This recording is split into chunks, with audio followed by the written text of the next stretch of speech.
इस खबर के प्रायोजक हैं एएस ब्रांडेड लॉटवाला, लाल क्वार्टर, कृष्णनगर, दिल्ली। शफी साहब, आप इस सारे मामले को बहुत करीब से देख रहे हैं और सारे इलाकों को, मुस्लिम बहुल इलाके पुरानी दिल्ली को आप बिलोंग करते हैं। क्या लगता है, कैसे है सारा कुछ, कैसे देख रहे हैं? देखिए, सवाल मुस्लिम बहुल इलाकों का या मुस्लिम का नहीं है, सवाल जनता का है। हम सियासत में रहे हैं, हम भी, और सियासत में मुस्तकिल हम एक्टिव भी रहते हैं। सियासी आदमी जो किसी मकाम पे पहुंच जाता है, किसी पद पे पहुंच जाता है, उसकी जो स्टेटस है वो और लोगों के मुकाबले बदल जाता है। जब बदले तो उसको उसके विकास का ख्याल रखना जरूरी होता है। मैं किसी पार्टी में हूँ तो उस पार्टी की आइडियोलॉजी, उस पार्टी की थ्योरी, उस पार्टी का एजेंडा, उसको सामने रखकर मैं उस पार्टी में होता हूँ कि ये मेरे देश के लिए, जनता के लिए, मेरे इसके लिए हित में होगी उसके, और मैं फिर उसके तारीफ करने के लिए, उसको आगे बढ़ाने के लिए दूसरी पार्टियों की मुखाबत करता हूँ, दूसरे नेताओं की मुखाबत करता हूँ। इसलिए इस पार्टी को मजबूत करना है। अब मैं इस बात कर रहा हूँ, लोग मेरे पे विश्वास कर रहे हैं, मेरे पे विश्वास कर रहे हैं कि आदमी सही कह रहा है, ये इस पार्टी के अंदर है, इस पार्टी की बात कर रहा है और ये बहुत बढ़िया आदमी है। ये पार्टी की बात नहीं करते, वो कहते हैं हमारा नेता बहुत बढ़िया आदमी, सच बोलता है। देखो कैसा बोला है, कैसा धोया रख के, अरे कैसा करा है, क्या करा है इसने, अरे वो बड़ा गंदा आदमी था, उन्होंने उसको धो दिया पर के। और कुछ दिन के बाद जब वो उसी आदमी जिसकी बुराई कर रहा था, उस पार्टी बुराई कर रहा था, उस पार्टी में जाके शामिल हो जाता है, तो किसका विकार पामाल हुआ। पब्लिक की बात छोड़ दो, पब्लिक दुनिया भर की बातें करती रहेगी। जो आदमी नेता है, जिसने विश्वास जीता लोगों का दिल जीता, यकीन जीता, लोगों उस पर यकीन किया, आदमी सच बोल रहा है, वो आदमी उसी आदमी के साथ जिसको झूठा कह रहा था, उसके साथ जाके खड़ा हो जाएगा, उसकी गोद में बैठ जाएगा, तो लोगों में उसके विकार का क्या हाल होगा। अपने विकार का ख्याल कहाँ रखा उसने, कल क्या कह रहा था, आज क्या कह रहा है। या तो इसका मतलब ये हुआ कि वो आदमी बेईमान है, अपने स्वार्थ के लिए, अपने हित के लिए, सियासी मफाद के लिए सब तोड़ जोड़ कर रहा है, उठक पटक कर रहा है, छलांगे लगा रहा है। और या फिर वो आदमी अकल से पैदल है, उसे कुछ नहीं पता कब क्या हो रहा है, आज यहाँ कल वहाँ परसों वहाँ। और भैया अगर चाहे तो जब स्वार्थी हो वो, तब हमारे लिए बेकार है, जनता के लिए। और या अगर बेवकूफ़ है वो, उसे पता नहीं कौन सी पार्टी में कब रहना, क्या करना है, कौन क्या कर रहा है, तब भी हमारे लिए बेकार है। तो सवाल तो उसके अपने विकार का है।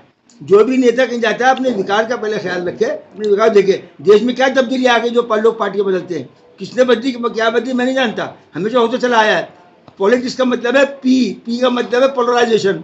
ये तो चलता रहता है इस बात को। इसको किसी के विकार का सवाल नहीं बनाना चाहिए। जो भी करता है राजनेता अपने हिसाब से करता है, उसमें किसी के लिए स्टेटस की बात, किसी के धर्म की बात नहीं होती, ये सब बेकार की बातें हैं। तो कुल मिला के आपका कहना है, जो पार्टी बदल रहा है, जो आदमी, जो नेता पार्टी बदलता है, वो उसका अपना विकार है, ठीक है, इसीलिए है वो, ठीक है। पोलराइजेशन है, आज यहाँ कल वहाँ। सुबह होती है रात के ढल जाने के बाद, और रात आती है सूरज के ढल जाने के बाद। और क्या भरोसा करें रहनुमाओं का, दोस्तों अक्सर बदल जाते हैं हमको समझाने के बाद। तो लेकिन आप उन लोगों को किस तरह का मैसेज देना चाहते हैं जो ये पार्टी इस तरह की बदलते हैं, ये कुछ भी होता है XYZ? एक ही मैसेज देना चाहता हूँ, राजनीति को लोग सीरियस ना लें, इसको मुद्दा ना बनाएं, अपने सामाजिक कामों पर ध्यान दें। आपके समाज में क्या हो रहा है, शिक्षा का क्या चल रहा है, शिक्षा की पॉलिसी क्या बन रही है, नफरत का माहौल क्यों बन रहा है, नफरत का माहौल क्यों पैदा किया जा रहा है, सियासी तौर पर क्या क्या इशू क्रिएट किए जा रहे हैं, कौन इस देश को तोड़ने की बात कर रहा है, सद्भावना को तोड़ने की बात कर रहा है, आपस में रिश्तों को बिगाड़ने की बात कर रहा है, अपने राजनीतिक स्वार्थ के लिए गली गली, मोहल्ले मोहल्ले में आम लोगों को, जो गरीब जनता है, उसको बर्बाद किया जा रहा है। इसके ऊपर ये असल मुद्दे हैं, इनके ऊपर बात होनी चाहिए, इस पर काम होना चाहिए। ये राजनेतागिरी ये इलेक्शन के मौके पर सब जगह होती है। इसके ऊपर सीरियस न है, जनता इसको सीरियस न ले, किसी बात को भी बाहर में जाने दो, अपने सामाजिक मुद्दों पर ध्यान दो। तुम्हारे बच्चे पढ़ के कहाँ जा रहे हैं, तुम्हारे बच्चे पढ़ रहे हैं नहीं पढ़ रहे हैं, कितने IAS, कितने IPS, कितने इंजीनियर, कितने डॉक्टर, कितने वकील बनाया आपने, कितने सरकारी अफसर बनाए आपने, आपके रोजगार का क्या हाल है, आपके रोजगार कितना प्रोजेक्शन है, इसकी कितनी मजबूती है, क्या उसको किया जा रहा है, कौन इसमें आपकी मदद कर रहा है, हमारे घरों का माहौल, हमारा सोशल माहौल क्या है, इस पर क्या चीज़ चल रही है, इस पर ध्यान दो। और नेताओं को पहचान लो, जबान से कुछ ना कहो, पहचान लो कितने कद का, कितने वजूद का, कितने से उसका कमिटमेंट का, किसका क्या कमिटमेंट है, इसको दिल में रखो, जबान से कुछ ना कहो। ये सब मरना, इतने कुकर मुत्ते इतने मिल जाएंगे, जिंदाबाद करने वाले, प्यार मोहब्बत करने वाले, कोई किसी ऊपर रहेगा, कुछ ऊपर कहेगा, आपस में उलझे रहेंगे। एक मोहल्ले में 10 लोग आपस में उलझे रहेंगे, वो उसको बुरा कहेगा, वो उसको बुरा कहेगा, वो उसको बुरा कहेगा, अपने रिश्ते बिगाड़ेंगे। नेता कुछ नहीं बिगड़ लिया, रिश्ते अपने बिगाड़ रहे हैं, ताल्लुक अपने बिगाड़ रहे हैं नेता की खातिर। सब ये बुरे हैं, सब नेता अच्छा है, बस सब बुरे हो जाएंगे सारे के सारे। इससे बच्चों अपने आप को, अपने समाज पर ध्यान दो, अपने उस पर ध्यान दो, माँ बाप के ऊपर कि हमें क्या करना है, हमारी क्या जिम्मेदारियां हैं, समाज के प्रति हमारी क्या जिम्मेदारी है।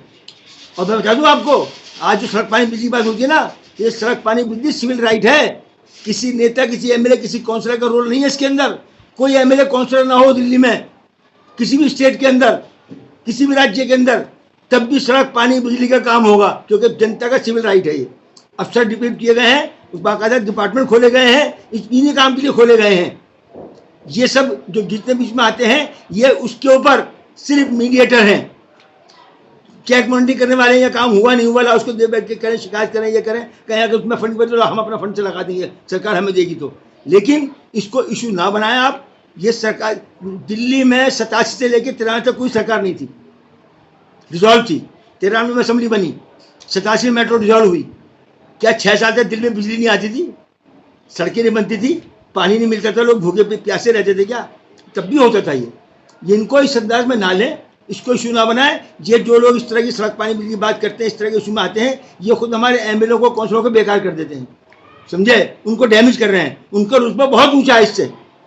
वो लोग हैं जो असेंबली में जाके, हाउस में जाके चैलेंज करते हैं अफसरों को, ब्यूरोक्रेसी को चैलेंज करते हैं कि ये काम होना, ये काम होना चाहिए, ऐसा होना चाहिए। पॉलिसियाँ पास कराते हैं, रिजोल्यूशन पास कराते हैं, बैठ के डिस्कस करते हैं, वहाँ बैठ के बहस करते हैं, चैलेंज करते हैं उनको अवामी मसाइल के लिए।